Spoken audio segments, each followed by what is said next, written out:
Guys, welcome back to my YouTube channel Tekal Learning. जैसा कि आपको पता है कि हम एक सीरीज़ चला रहे हैं आपकी इंग्लिश पेडागोजी की, तो उसमें मैं काफ़ी लॉन्ग क्वेश्चन करा चुकी हूँ।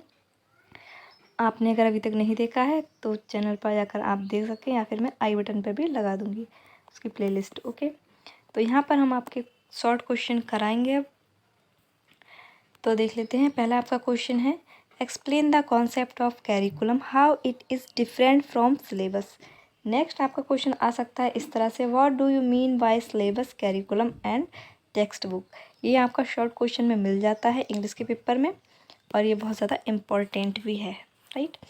तो देख लेते हैं डेफिनेशन ऑफ कैरिकुलम। तो पहले आपकी डेफिनेशन है कनिंघम की, it is a tool in the hands of an artist. Artist कहा गया है इसमें टीचर को, ठीक है।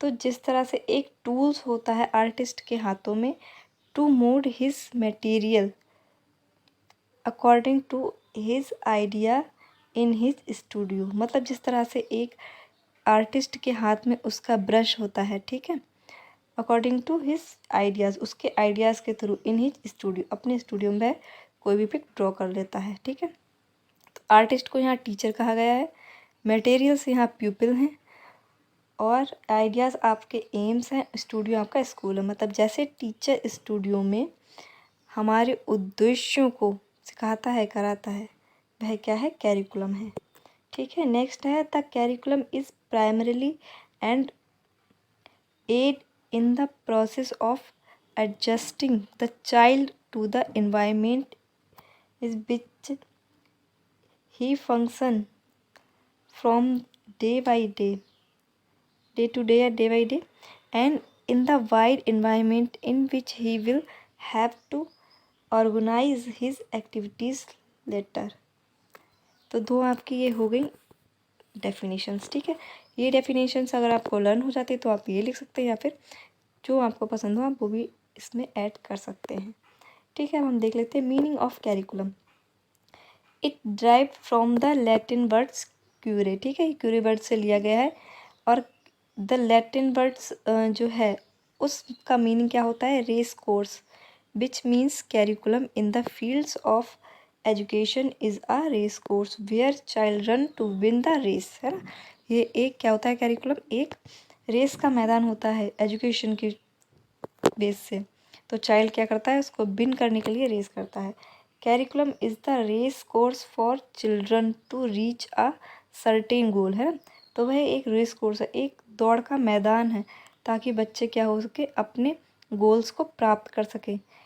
इट इंक्लूड एकेडमिक और non academic course experience through student receive activity, playground, library, lab, workshop, classrooms, overall development. मतलब क्या है, इसका मीन्स है कि कैरिकुलम में सिर्फ एकेडमिक, मतलब जो हम टेक्स्ट बुक से पढ़ते हैं या मैम जो पढ़ाती है सिर्फ वही इंक्लूड नहीं होता, बल्कि नॉन एकेडमिक या फिर एक्टिविटीज़ इसमें इंक्लूड होती हैं, जिसमें हमारे एक्सपीरियंस है कि क्या हम एक्सपीरियंस कर रहे हैं वहाँ स्कूल में रहकर, या जो भी हम बाहर एक्सपीरियंस करते हैं, ठीक है। हम जो भी एक्टिविटी करते हैं, हम प्लेग्राउंड में जो भी कुछ खेलते हैं, या लाइब्रेरी में जो कुछ भी पढ़ते हैं, या लैब में जो भी प्रैक्टिकल करते हैं, या वर्कशॉप करते हैं, या क्लासरूम में हम अपने फ्रेंड्स के साथ जो बात करते हैं, उनसे जो सीखते हैं, वो ऑल ओवर जो आइटम है वो सारा आपका क्या हो जाएगा, कैरिकुलम में आ जाता है।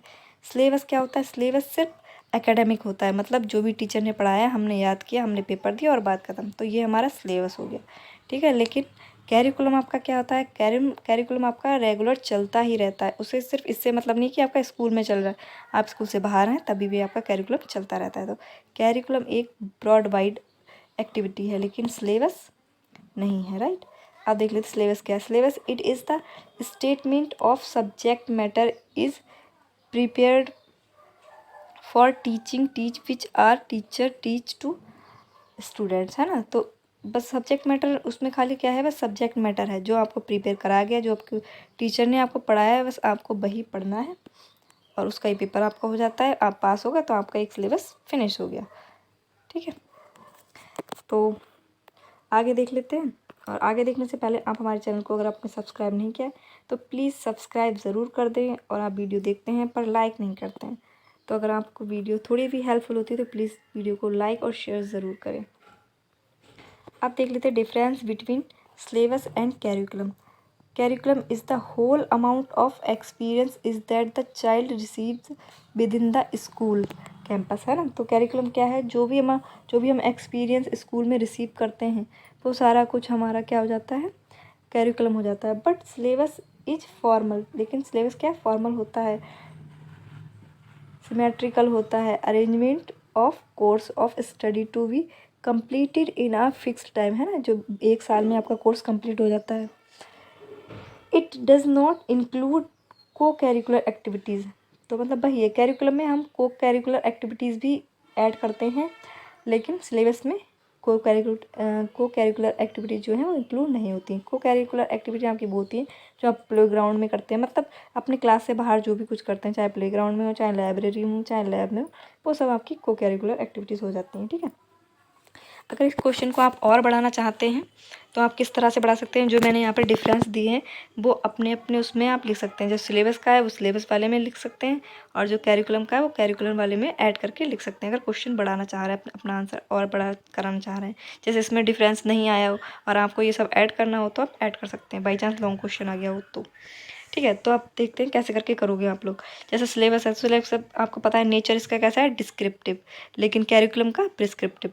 तो आप लिख सकते हैं syllabus is a nature of descriptive, इस तरह से मतलब लाइन बना के आप उसमें इंक्लूड कर सकते हैं, ठीक है। तो अब डिफरेंस देख लेते हैं सिलेबस में और कैरिकुलर में क्या डिफरेंस होता है। तो नेचर में क्या होता है, सिलेबस डिस्क्रिप्टिव होता है और कैरिकुलम प्रिस्क्रिप्टिव होता है, ठीक है। स्कोप, सिलेबस का स्कोप बहुत नैरो होता है, बहुत छोटा, मतलब 1 साल में ही ख़त्म हो जाता है आपका। अगर आप करते हैं 10th आपका एक क्लास है तो हो गया, लेकिन आपकी जो कैरिकुलम है वो बहुत वाइड होती है, वो आपकी निरंतर चलती रहती है। टाइम पीरियड में क्या होता है, यूजली फॉर अ ईयर, है ना। यूजली जैसे 10th है आपका 1 ईयर में हो गया, लेकिन आपका जैसे बीए करोगे 3 साल में हो जाएगा, या बीएससी करते हो तो 3 साल में हो जाता है, बस इससे ज़्यादा इतना ही रह सकता है। लेकिन कैरिकुलम आपका क्या है, a long as the course cost, है ना, मतलब बहुत ज़्यादा लंबा होता है, जब तक ये कोर्स चलता रहता है, जब तक आप पढ़ते रहते हैं। इश्यूड बाय, तो सिलेबस जो है किसके द्वारा इश्यू किया जाता है, governing body HOD, the board of education. लेकिन कैरिकुलम आपका क्या होता है, गवर्नमेंट और एडमिनिस्ट्रेटिव ऑफ स्कूल्स या कॉलेज के थ्रू। ओरिजिन क्या है इसका, जो ये सिलेबस जो है वो आपका वर्ड लिया गया है ग्रीक टर्म से, और कैरिकुलम जो है वो आपका लैटिन टर्म से लिया गया है। फोकस किस पे करते हैं सिलेबस में, मेन फोकस रहता है कॉग्निटिव डेवलपमेंट पे, है ना, संज्ञानात्मक डेवलपमेंट में। लेकिन कैरिकुलम में ओवरऑल डेवलपमेंट में इसमें इंक्लूड किया जाता है, चाहे वो कॉग्निटिव हो, इफेक्टिव हो या साइकोमोटर मोटर हो, राइट। और सिलेबस में सेट फॉर किसके लिए होता है, ओनली सब्जेक्ट के लिए होता है, लेकिन कैरिकुलम पूरे कोर्स के लिए होता है, जब तक भी आपका चलेगा, राइट। आप देख लेंगे textbook. Textbook are the particular books which include the syllabus, है ना। टेक्स्ट बुक वो ऐसी बुक्स होती हैं जिनमें हम अपना सिलेबस इंक्लूड होता है, उसमें लिखा होता है आपका सिलेबस कितना है, आपको कितनी बुक्स पढ़नी है, उसमें कितनी ऐड है आपके क्लास में, वही बस आपको पढ़ना होता है, तो वो आपका सिलेबस, और ये इस तरह से होगी textbook. It used as a tools of teaching, है ना, टीचिंग के टूल्स के रूप में इसको यूज़ किया जाता है, and learning for instructional purpose, है ना, एजुकेशनल इंस्ट्रक्शन पर्पज़ के लिए इसको यूज़ किया जाता है। जैसे क्या होता है, बच्चे जो हैं उनकी भी हेल्प हो जाती है, क्योंकि वो हमेशा नोट्स नहीं रख सकते, तो वो स्टूडेंट मतलब उनके एक नोट्स की तरह होता है, वो उसे पढ़ सकते हैं कभी भी, और वो 24 आवर उनके पास रहती है। टीचर के लिए ये प्रॉफिट हो जाता है क्योंकि उन्हें सिलेबस मिल जाता है, तो वो उसके अकॉर्डिंग उसमें से देख के पढ़ा सकते हैं, ठीक है, उसके अकॉर्डिंग, लैंग्वेज के अकॉर्डिंग, जो भी उसमें लैंग्वेज है, विद पार्टिकुलर सब्जेक्ट, और इनका सब्जेक्ट अलग अलग होता है, मतलब हर सब्जेक्ट की अलग अलग टेक्स्ट बुक आपको मिलती है। It authorised by expert who are specialist in subject, subject is psychology and status of readers, है ना। तो जो बुक्स होती है वो एक्सपर्ट के द्वारा ही लिखी जाती है, जो स्पेशलिस्ट होते हैं उस सब्जेक्ट में और साइकोलॉजी में, और जो रीडर्स हैं उनके स्टेटस और साइकोलॉजी जो जानते हैं वही लोग जो है टेक्स्ट बुक लिखते हैं, है ना। ऐसा हर कोई टेक्स्ट बुक नहीं लिख सकता। तो ये आपका यहाँ पर क्वेश्चन फिनिश हो गया, ओके। एक बार हम इसे देख लेते हैं, आप चाहे तो इसका स्क्रीनशॉट भी ले सकते हैं, बाकी मैं टेकल लर्निंग जो है हमारा चैनल, उस पर मैं इसकी PDF भी डाल दूँगी, तो आप देख सकते हैं।